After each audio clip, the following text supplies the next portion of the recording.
प्यारे बच्चों, जैसा कि आप जानते हैं कि हम लोग लगातार थ्योरी क्वेश्चन डिस्कस कर रहे हैं। अभी हम लोग जो डिस्कस कर रहे हैं वो पार्टनरशिप से जुड़े अकाउंट के थ्योरी क्वेश्चंस हैं।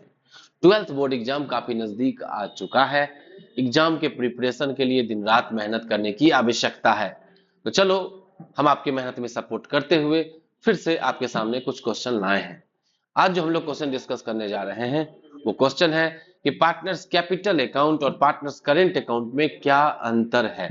पार्टनर्स कैपिटल अकाउंट में और पार्टनर्स करेंट अकाउंट में क्या डिफरेंसेज है। ठीक है, सबसे पहले देखो, कैपिटल का दो नेचर होता है। एक नेचर होता है फिक्स्ड और एक होता है फ्लक्चुएटिंग। कैपिटल का दो नेचर होता है। पार्टनरशिप में हम लोग जो पढ़ते हैं,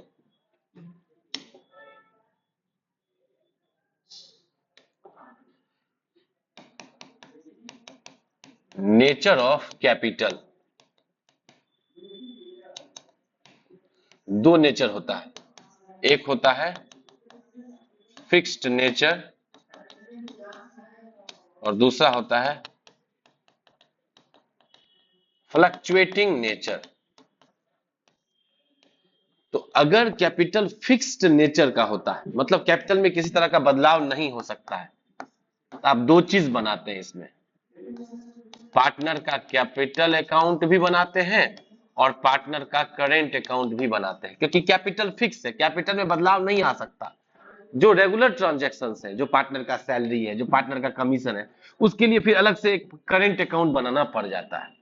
लेकिन जब फ्लक्चुएटिंग नेचर होता है कैपिटल का, मतलब कैपिटल चेंज हो सकता है, तो करंट बनाने की जरूरत ही नहीं है। सिर्फ क्या बनता है बोलो, पार्टनर्स कैपिटल अकाउंट बनता है।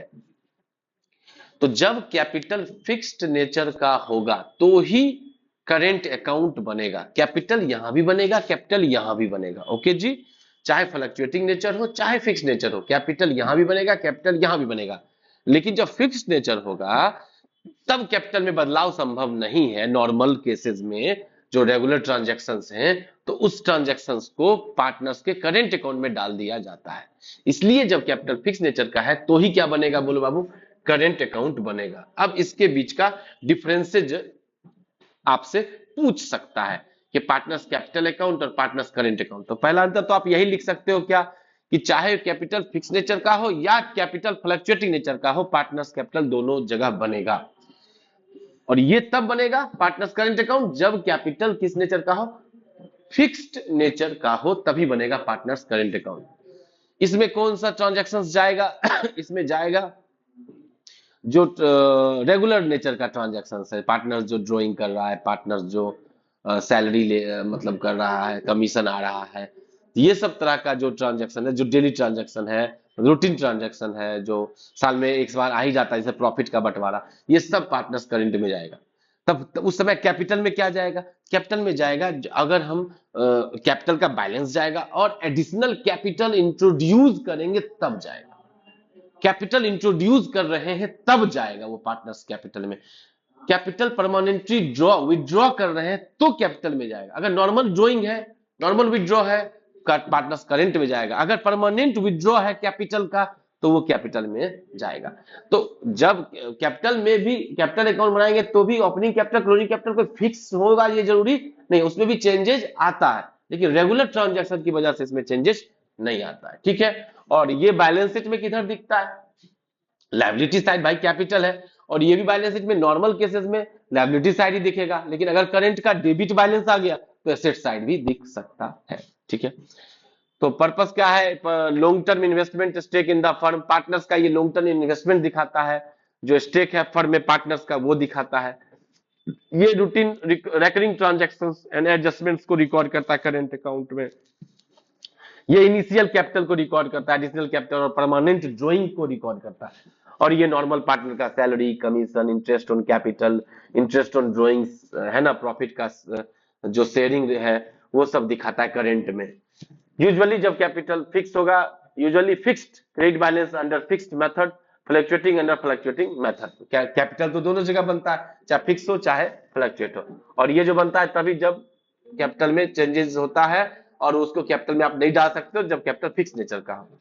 ये बोथ में फिक्स और फ्लक्चुएटिंग दोनों में आता है, और ये सिर्फ फिक्स कैपिटल मेथड में आता है। और ये लायबिलिटी साइड दिखता है, और ये भी नॉर्मली लायबिलिटी साइड ही दिखता है, बट अगर डेबिट बैलेंस है करंट का तो वो एसेट साइड दिखेगा। ये एक आसान सा सवाल जिसको हम लोग अभी डिस्कस किए हैं। आगे, what is meant by change in profit sharing ratio? Change in profit sharing ratio, partners के बीच प्रॉफिट शेयरिंग रेशियो का चेंज होना। तो एक्चुअली ये जो टॉपिक आता है, ये आता है हमारा रिकंस्टिट्यूशन ऑफ पार्टनरशिप में। रिकंस्टिट्यूशन ऑफ पार्टनरशिप, पार्टनरशिप साझेदारी का पुनर्गठन। तो पार्टनरशिप का रिकंस्टिट्यूशन होना, पुनर्गठन होना, है ना। तो इसका मतलब क्या है change in profit sharing ratio? जब पार्टनर्स म्यूचुअली डिसाइड किए हैं कि वो अपने रेशियो को क्या करेंगे, चेंज करेंगे। जैसे मान लो पार्टनर है एबीसी, एबीसी पार्टनर है जो कि 3:2:5 में प्रॉफिट बांटता है। अब ये तीनों मिलकर डिसाइड किए हैं क्या, कि म्यूचुअली डिसाइड किए हैं कि अब रेशियो जो है वो 5:3:2 रहेगा। मान लो इस तरह से रेशियो डिसाइड हुआ है। तो क्या आया है यहाँ पे, पार्टनर्स के बीच का रिलेशन चेंज हो गया। पहले रिलेशन 3:2:5 था, अब रिलेशन 5:3:2 हो गया, है ना। तो इसी को कहा जाता है रिकंस्टिट्यूशन ऑफ पार्टनरशिप। और change in profit sharing ratio जो होता है वो रिकंस्टिट्यूशन ऑफ पार्टनरशिप का ही हिस्सा होता है। रिकंस्टिट्यूशन ऑफ पार्टनरशिप में change in profit sharing ratio, admission, retirement, death, ये सब टॉपिक आते हैं। Okay, change in profit sharing ratio जो है means existing partners agree to alter their agreed proportion of the share profit, है ना। तो जो प्रॉफिट और लॉस का रेशियो है उसको म्यूचुअली डिसाइड किए हैं, एग्री किए हैं, उस रेशियो को चेंज करना है ना। तो इसको रिकंस्टिट्यूशन ऑफ पार्टनरशिप कहते हैं। ये न्यू एग्रीमेंट है, यहाँ फर्म बंद नहीं होता है, यहाँ फर्म बंद थोड़े हुआ, रेशियो सिर्फ चेंज हुआ। तो ये रिकंस्टिट्यूशन ऑफ पार्टनरशिप है, यहाँ पे न्यू एग्रीमेंट हुआ है, फर्म बंद नहीं होता है। This involve one partner gain. हाँ, अब इसमें क्या होगा, कोई पार्टनर गेन करेगा। अब इसको मिल रहा था, ए को मिल रहा था कितना 3/10, इसको मिलेगा 5/10, ए गेन किया है। सी जो है देखो पहले लेता था 5/10, अब ले रहा है 2/10, सी सेक्रीफाई किया है। और बी भी गेन किया, पहले 2/10 था, अब 3/10 है, बी भी गेन किया है। तो इसमें कोई पार्टनर सेक्रीफाई करेगा और कोई पार्टनर गेन करेगा। ओके जी, तो ये मीनिंग हो गया किसका, change in profit sharing ratio का। तो हम लोग नेक्स्ट लेक्चर में और भी क्वेश्चंस डिस्कस करते रहेंगे। आप सबको एग्जाम की ढेर सारी, एग्जाम की तैयारी को ईमानदारी से कीजिए और एग्जाम को बेहतर दीजिए और आपका रिजल्ट बेहतर हो, इसकी ढेर सारी शुभकामनाएं। ठीक है बच्चों, मिलते हैं नेक्स्ट लेक्चर में।